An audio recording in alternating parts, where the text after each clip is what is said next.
I've got a clean copy of it now, and I warn you, this could scare you. Here's the email. Dear Art Bell, I just recently began listening to your radio show and could not believe it when you talked about the sounds from hell tonight.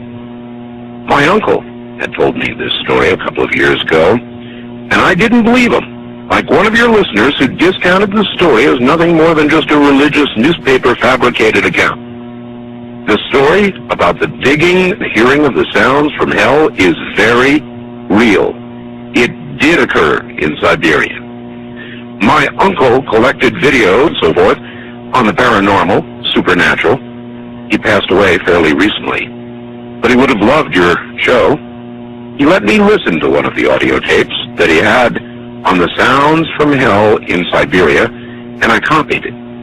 He received his copy from a friend who worked at the BBC.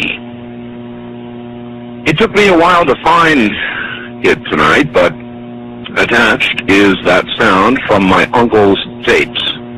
It's not the greatest quality, but the sounds are there.